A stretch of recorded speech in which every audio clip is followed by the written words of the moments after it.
ಇರುವುದು ಸುಂದರವಾಗಿ ಬದುಕಲಿಕ್ಕೆ ಪರಮಾತ್ಮ ನಮಗೆ ಇಂಥ ಒಂದು ಅದ್ಭುತವಾದಂತಹ ಮನುಷ್ಯ ಜನ್ಮ ಕೊಟ್ಟಿರುವುದು ನಗನಗತ 100 ವರ್ಷ ಬದುಕುವುದಕ್ಕಾಗಿ. ಆದರೆ ಯಾಕೆ ಮನುಷ್ಯ ನಾವೆಲ್ಲ ಹೀಗೆ ಮಾಡ್ತಾ ಇದ್ದೀವಿ?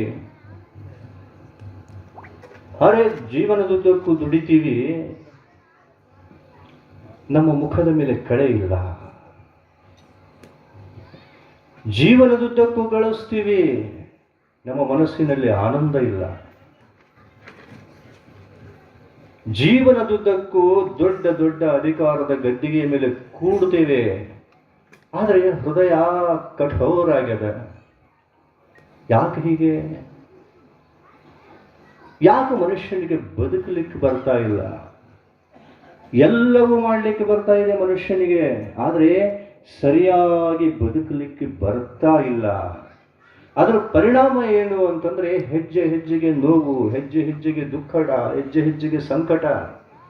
ಇಡೀ ಜೀವನದುದ್ದಕ್ಕೂ ಈಗ ಒಂದು ಒತ್ತಡದ ಬದುಕಿನಲ್ಲಿ ನಾವು ಬದುಕ್ತಾ ಇದ್ದೀವಲ್ಲ, ಯಾಕೆ? ಭಾರತೀಯ ಚಿಂತನೆ ಮನುಷ್ಯನ ಉದ್ಧಾರವನ್ನು ಕುರಿತು ಮಾತಾಡಿತು. ಅಲ್ಲಿಂದ ಇಲ್ಲಿಯವರೆಗೆ ಎಷ್ಟು ಜನ ಋಷಿಮುನಿಗಳು, ಸಂತರು, ಶರಣರು, ಜ್ಞಾನಿಗಳು ಏನೆಲ್ಲ ರೀತಿಯ ಉಪದೇಶಗಳನ್ನ ಈಗ ಮನುಕುಲಕ್ಕೆ ಕೊಟ್ರಲ್ಲ, ಇದರ ಉದ್ದೇಶ ಏನು ಅಂತಂದ್ರೆ ಉದ್ಧಾರ. ಮನುಷ್ಯನೇ ಎಷ್ಟು ದಿವಸ ನೀನು ಈ ಬದುಕಿನ ಈ ದುಃಖಕ್ಕೆ ಅಂಟಿಕೊಂಡು ಬದುಕುತ್ತಿದೆ? ಸ್ವಲ್ಪ ಇದರಿಂದ ನೀನು ಹೊರಗೆ ಬಾರಲ್ಲ. ಬದುಕನ್ನು ಬಿಟ್ಟು ಹೊರಗೆ ಬರೋದು ಉದ್ದೇಶ ಅಲ್ಲ, ಬದುಕಿನೊಳಗೆ ಇರಬೇಕು. ಮನುಷ್ಯ ಆನಂದ ಪಡ್ತಾ ಇರಬೇಕು.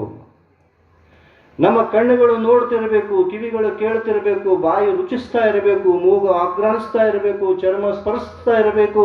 ಶಬ್ದ, ಸ್ಪರ್ಶ, ರೂಪ, ರಸ, ಗಂಧಗಳ ಮಧ್ಯೆನೇ ನಾವೆಲ್ಲರೂ ಹೀಗೆ ಬದುಕಬೇಕು. ಆನಂದ ಕಳ್ಕೋಬಾರ್ದು.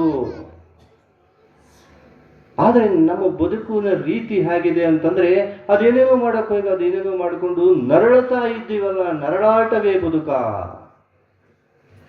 ಈ ನರಳಾಟವನ್ನು ಹೋಗಿಸುವುದಕ್ಕಾಗಿ ಸುಂದರ ಚಿಂತನೆಗಳನ್ನ ಅಲ್ಲಿಂದ ಹಿಡಿದು ಇಲ್ಲಿಯವರೆಗೆ ನಮ್ಮ ಭಾರತೀಯ ಋಷಿಮುನಿಗಳು ಹೆಜ್ಜೆ ಹೆಜ್ಜೆಗೆ ಕೊಟ್ರಲ್ಲ. ಎಷ್ಟು ಸುಂದರವಾದಂತಹ ಚಿಂತನೆಗಳು. ಇವತ್ತಿನ ವಿಷಯ ಅದೇನು ಅದ್ಭುತ!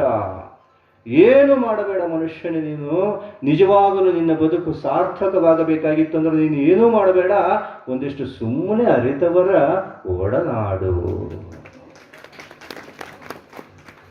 ಅರಿತವರ ಒಡನಾಡು. ನೀನು ಮನೆ ಬಿಟ್ಟು ಗುಡ್ಡ ಸೇರುವ ಅವಶ್ಯಕತೆ ಇಲ್ಲ. ನೀನು ಬಟ್ಟೆ ಬಿಚ್ಚಿ ದಿಗಂಬರನಾಗುವ ಅವಶ್ಯಕತೆ ಇಲ್ಲ. ನೀನು ಯಾವ ವೇಷಭೂಷಣಗಳು ಹಾಕುವ ಅವಶ್ಯಕತೆ ಇಲ್ಲ. ಯಾವುದರ ಅವಶ್ಯಕತೆ ಇಲ್ಲ. ನೀನು ಎಲ್ಲಿದ್ದೀಯೋ ಅಲ್ಲೇ ಇರು. ನಿನ್ನ ಕರ್ತವ್ಯಗಳನ್ನ ಸಮರ್ಥ ರೀತಿಯಿಂದ ನಿರ್ವಹಿಸು. ಆದರೆ ನೆನಪಿರಲಿ ಅರಿತವರ ಒಡನಾಡು. ಇಷ್ಟು ಮಾಡಿಬಿಡು ಸಾಕು. ನಿನ್ನ ಬದುಕು ಧನ್ಯವಾಗಿ ಹೋಗ್ತದಲ್ಲ, ನಿನ್ನ ಬದುಕು ಸಾರ್ಥಕವಾಗಿ ಹೋಗ್ತದಲ್ಲ ಅನ್ನೋ ಒಂದು ಉದ್ದೇಶಕ್ಕಾಗಿ ಇನ್ನು ಬೇರೆ ಎಲ್ಲ ರೀತಿಯ ಸಾಧನೆಗಳಿರಬಹುದು. ಆ ಎಲ್ಲ ರೀತಿಯ ಸಾಧನೆಗಳಂತಲೂ ಎಲ್ಲರಿಗೂ ಅತ್ಯಂತ ಸುಲಭವಾಗುವಂತ ಸಾಧನೆ ಯಾವುದು ಅಂತಂದ್ರೆ ಅರಿತವರ ಒಡನಾಡು. ಸಾಕಲ್ಲ. ದಾರ ಸುಮ್ಮನೆ ಒಂಟಿಯಾಗಿದ್ರೆ ಅದಕ್ಕೆ ಬೆಲೆ ಇಲ್ಲ. ಅದು ಹೂವಿನ ಒಡನಾಡಬೇಕು. ಹೂವಿನ ಒಡನಾಡಿದಾಗ ಅದು ಭಗವಂತನ ಕೊರಳಿಗೆ ಏರುತ್ತದೆ. ಹಾಗೆ ಮನುಷ್ಯನೇ ನೀನು ಅರಿತವರ ಒಡನಾಡು. ಕೈಲಾಸಕ್ಕೆ ಭಾಗಿಯಾಗ್ತೀಯೋ ನೀನು. ಆದರೆ ಕೈಲಾಸ ಎಲ್ಲಿ ಇಲ್ಲ, ನಿನ್ನ ಬದುಕೆ ಕೈಲಾಸ. ಮತ್ತೆ ಅದೆಲ್ಲರೂ ಬೇರೆಯದಂತ ತಿಳ್ಕೊಂಡ್ರಿ ಏನು? ಮುಕ್ತಿ ಅನ್ನೋದು ಎಲ್ಲಿ ಇಲ್ಲ, ನಿನ್ನ ಒಡದೊಳಗದದು.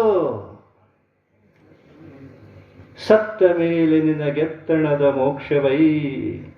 ಏನು ಸುಂದರ ಹೇಳ್ತಾನೆ ಸರ್ವಜ್ಞ. ನಾವೇನೋ ತಿಳ್ಕೊಂಡ್ಬಿಟ್ಟಿವಿ, ಅದು ಎಲ್ಲೋ ಅದ. ಅರೆ ಮನುಷ್ಯನೇ, ಎಲ್ಲೋ ನಿನ್ನೊಳಗೆ ಅದ.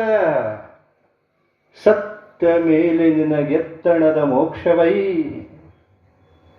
ಸಾಯದೆ ಜೀವವಿರಲು ಮೋಕ್ಷದ ಗತ್ತು ತಿಳಿಯಂದ ಸರ್ವಜ್ಞ.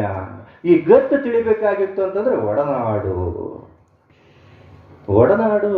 ಯಾರ ಒಡನಾಡು